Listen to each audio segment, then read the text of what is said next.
Hello everybody, after a short break we are back with new Path of Exile content. As always, we are introducing our list of the best starters for the upcoming league. The Trial of the Ancestors is the newest Path of Exile expansion which will feature the Ancestor League where you build a team of fighters to participate in gladiator-themed tournaments. This leads us to believe that the league mechanic will make you fight just a few enemies simultaneously, and possibly single target damage will be more important than screen-wide AoE. Still, you will need to conveniently farm maps and level up your character, so we are back to the typical pose conundrum, deciding on which aspect of your character you should prioritize. Either way, it should be fun. The patch itself doesn't offer almost any balance changes, and we won't be seeing any new active abilities either. The most impactful changes are related to Chieftain and Guardian reworks, which are to say, arguable at best, and neither found a spot on our list. Other than that, we are getting several new interesting support gems which should enable several interesting builds, like attack ignite ones, but generally, we need to hope for league mechanic to keep us entertained in the following weeks. Now, with no further delay, let's get to the actual starter builds for the Trial of the Ancestors expansion. Our first recommendation is the simple Arc Elementalist. It's one of the most straightforward builds, which is an important quality when you're new to the game, or if you plainly like such archetypes. Here you will use the Arc skill to deliver lightning damage, it's very efficient at that. Arc automatically seeks and targets enemies to chain off of, and does so extremely fast. You can obliterate a sizable pack of enemies with just a single cast and move forward to the next one. Elementalist is great here not only because of the Shaper of Storm's keystone but also its synergy with golems. We've employed 5 of these minions that work pretty much like free auras, granting offensive and defensive bonuses. The build is also easy to assemble. You can start with very basic and inexpensive items. There's an overabundance of cheap gear pieces that will improve your performance. It also leaves you with a lot of room for improvement later in the game. It's a build that you can use indefinitely throughout the whole league duration. Flicker Strike, being one of the fastest and most powerful melee skills, is also really fun. With it, you can instantly teleport and strike an enemy, and by spending one frenzy charge to perform this attack, you can bypass its cooldown. There are multiple ways in which you can reliably generate frenzy charges. There's Oro's Sacrifice and Terminus Est Swords, Blood Rage, Mark Mastery, Raider Ascendancy, and Ferul's Fur Armors. After this is taken care of you can reach 1,000,000 DPS on day 1 or 2. Bear in mind, this build is dangerous and you will die a lot. You have little control over your character, and if the flicker decides to throw you into a pack of porcupines there's little to no hope for you. To make it more interesting, you can even implement the new trauma support gem to deal even more damage. Flicker Strike is one of the fastest attacks after all, so it scales greatly with added damage. It would require axe, mace, or staff as a main weapon.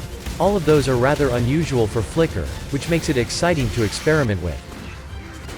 Armageddon brand is an excellent source of damage, especially for a Hierophant during the early stages of the game.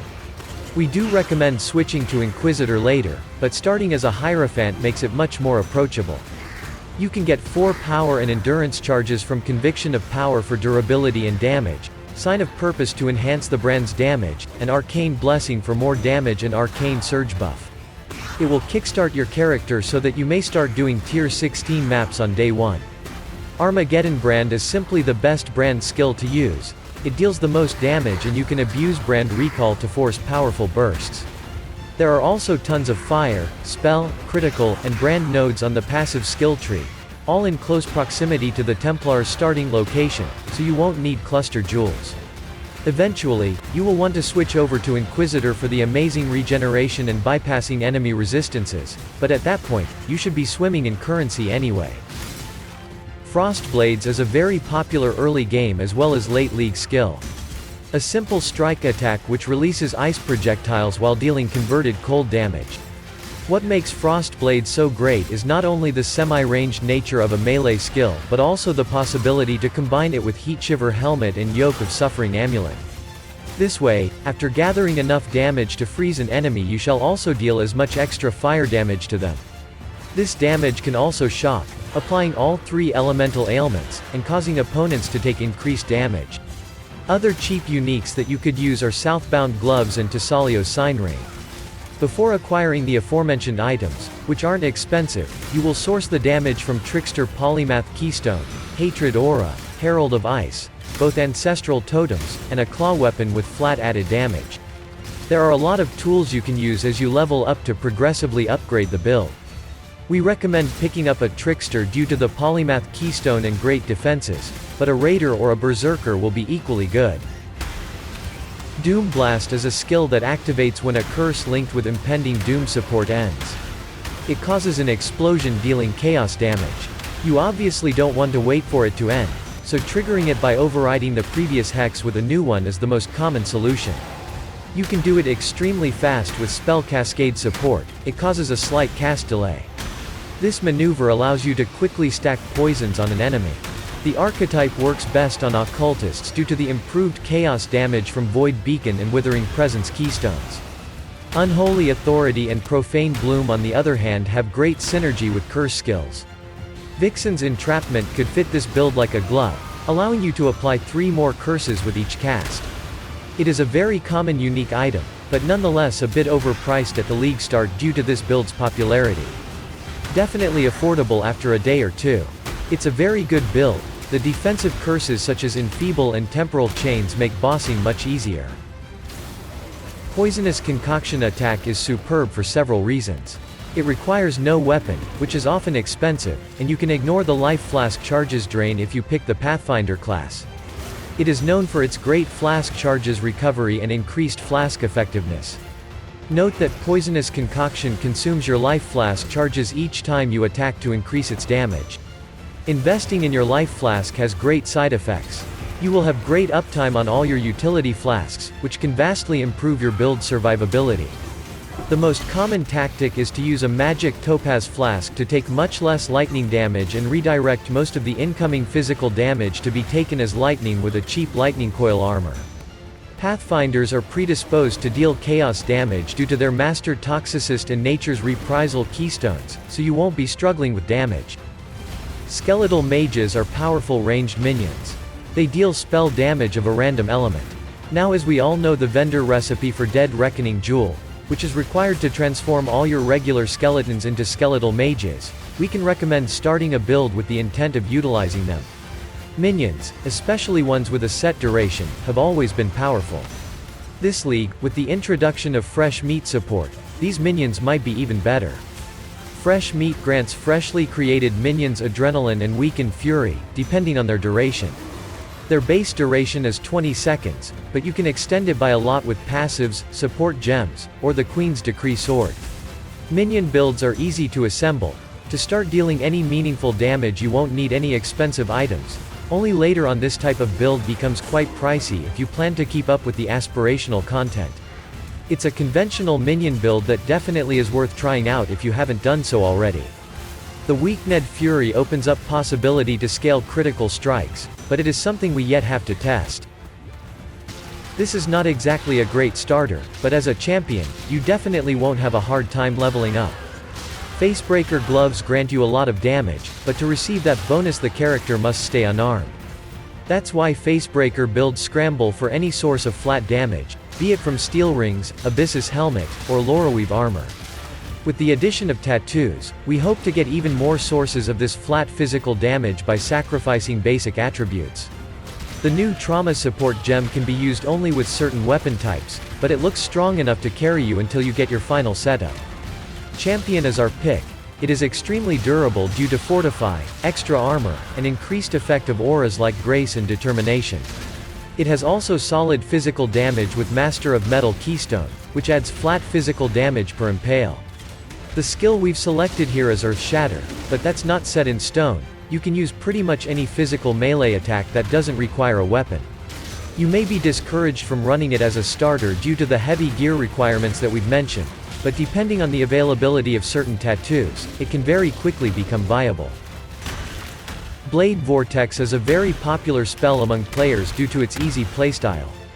There are many ways to enjoy Blade Vortex, but the poison variant is most accessible at a low budget. Other versions, such as Cold Conversion or Crit Impale, require a solid foundation before they become fun to play. The main reason for that is the close range of this spell, which requires good damage in order to stay safe. Unfortunately, the poison variant has very low requirements to get started.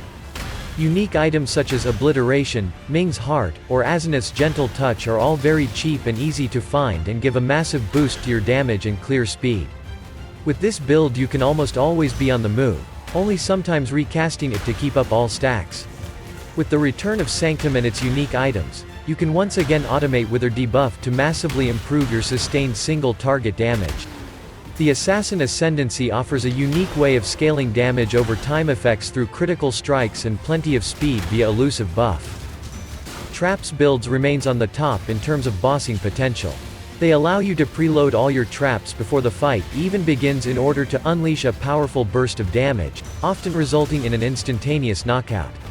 For many leagues, the spotlight of the best trap belonged to Seismic Trap, but after a series of nerfs, it is no longer the case. The Explosive Trap offers amazing single-target damage and decent clear speed. It also is not limited by annoying cooldown. It deals physical damage with half of it automatically converted into fire. You will need a way to convert the remaining 50%, which can be done with rare modifiers on gloves or Avatar of Ash Keystone, which can be found on Skin of the Lords or Exhaust's Blood. You don't particularly need to convert it to fire. Using other elements would allow you to benefit from shock or brittle effects. However, using only fire makes it easier to scale damage with Herald of Ash or resistance penetration. The Saboteur is still the go-to pick ascendancy for traps, as it offers great survivability and chain reactions, which is very important for effective damage, especially against smaller targets who do not always trigger all your traps otherwise. Mines, while quite similar to traps, are fundamentally different.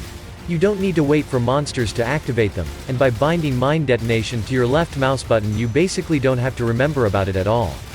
You can preload all your damage in anticipation of the fight just as it were with traps, but deploying all your mines is more tricky, as it requires large amounts of unreserved mana. The main focus of Icicle mines is smooth and fast map clear, with the ability to quickly take down any boss that you might encounter on your way. The Deadeye Ascendancy grants many useful boons for your projectiles, such as chains or additional projectiles. It also improves your action speed, which affects mine throwing speed. The cold damage of Icicles is also a great asset. Freezing all your opponents is one of the best forms of damage mitigation there is, and it can be used offensively by equipping Heat Shiver, a cheap helmet that easily doubles all your damage. The new support gem that grants returning projectiles seems like a great addition to this build, as it will greatly improve both the clear speed and single target damage at once. While it is true that Crucible League set a new record for the absurdism of this build, it is still a very solid pick for the new league. Spectral Shield Throw is a very special attack skill that uses your shield instead of weapon. With just the Emperor's Vigilance shield equipped you can easily crush T16 maps with ease, and it is just the beginning. Thanks to elemental conversion you can greatly scale elemental penetration or gain massive amounts of extra damage based on the enormous physical damage you already have. The alternative quality and the Seething Fury Jewel provide you with an abundance of critical strike multiplier, but you can also lean towards the bleeding damage variant if you prefer so. The tricky aspect of Spectral Shield Throw is that you can't increase the amount of thrown shields, additional projectile count only towards the split that happens when the main projectile explodes. Aiming with the shield is not hard, it just takes a while to get used to. The Raider Ascendancy is famous for its speed. You will have plenty of frenzy charges and permanent phasing, which makes moving around dense maps much easier. You can also opt for permanent onslaught or its increased effect, especially if you have access to forbidden jewels later on. Summon Raging Spirit is another minion skill that makes it to this list. It has a more active gameplay style, as it requires constant resummoning of your spirits. It often resembles a spellcaster build in that regard. By default, Raging Spirits deal only fire damage, but if you socket them inside of the Covenant body armor, they will gain tons of chaos damage, to such an extent that you can focus only on the poison damage. Their hits still do plenty of damage, so the usual ramp-up of poison is not noticeable. It is a build that can be started with no budget, and have many goals to work towards as you progress. You can also branch off to its sister build that uses Arakali's Fang to summon spiders. It has a quite different playstyle, but most items and passives are shared, so you can try which one suits you best. As a Necromancer you are insanely tanky. You have easy access to both attack and spell block, spell suppression, and plenty of armor.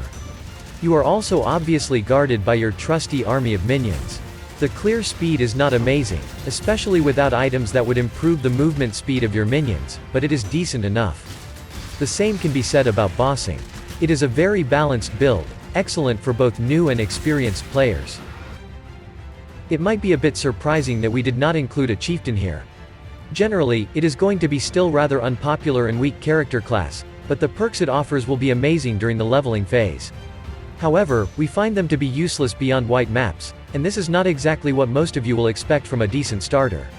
We will, however, attempt to use the chieftain class right after the patch launches, to explore its true potential, so stay tuned.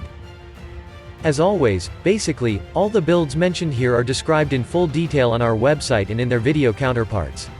Our build guides will help you understand the purpose and inner workings of each element implemented, explain the leveling process step by step, and suggest minor changes if the build allows for any adjustments.